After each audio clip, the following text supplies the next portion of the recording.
अंधेरे में एक चेहरा की कहानी रस्किन बॉन्ड द्वारा लिखी गई है।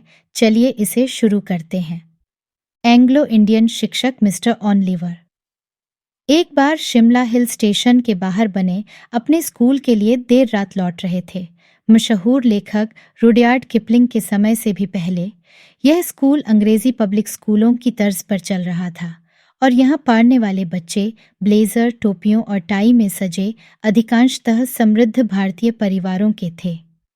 प्रसिद्ध अमेरिकी लाइफ पत्रिका ने एक बार भारत पर किए गए अपने फीचर में इस स्कूल की तुलना इंग्लैंड स्थित प्रसिद्ध लॉर्डेचको के स्कूल ईटेन से करते हुए इसे ईटेन ऑफ ईस्ट की संज्ञा दी थी।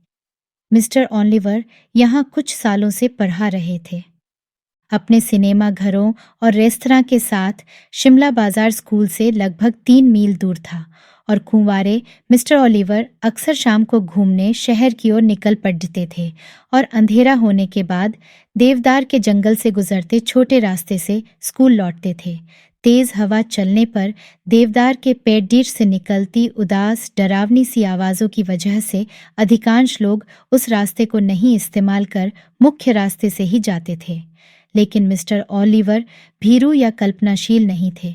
उन्होंने एक टॉर्च रखा हुआ था जिसकी बैटरी खत्म होने वाली थी।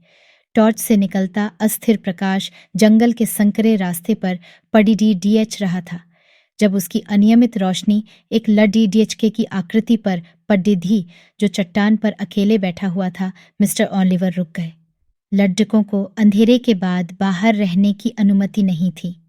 तुम यहाँ बाहर क्या कर रहे हो लड्डके? मिस्टर ऑनलिवर ने थोड़ी कठोरता से उसके पास जाते हुए पूछा ताकि वह उस बदमाश को पहचान सके।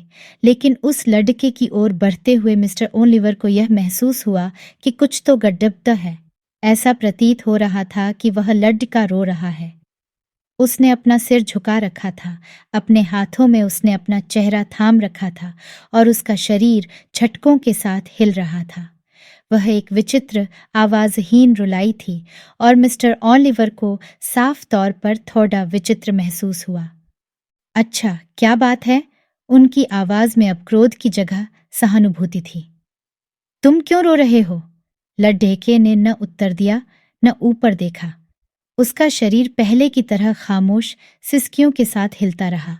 अरे बच्चे, हो गया, तुम्हें इस समय बाहर नहीं होना चाहिए। मुझे बताओ अपनी परेशानी। ऊपर देखो। लाडिचके ने ऊपर देखा। उसने चेहरे से अपने हाथ हटाए और अपने शिक्षक की ओर देखा।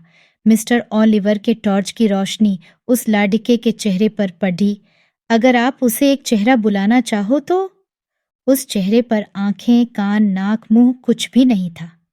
वह बस एक गोल चिकना सिर था और उसके ऊपर स्कूल की टोपी पड़ी थी और यहीं पर यह कहानी खत्म हो जानी चाहिए थी।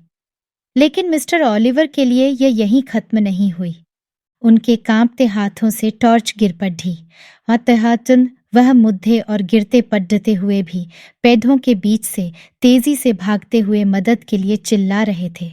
वह अब भी स्कूल की इमारत की तरफ ही दौड़ रहे थे कि उन्होंने रास्ते के बीच में एक लालटेन झूलती हुई देखी। मिस्टर ऑलिवर चौकीदार से टकराकर लड़खड़ाए और हाँफते हुआ सांसें लेने लगे। क्या बात है साहिब? चौकीदार ने पूछा। क्या वहां कोई दुर्घटना हुई है?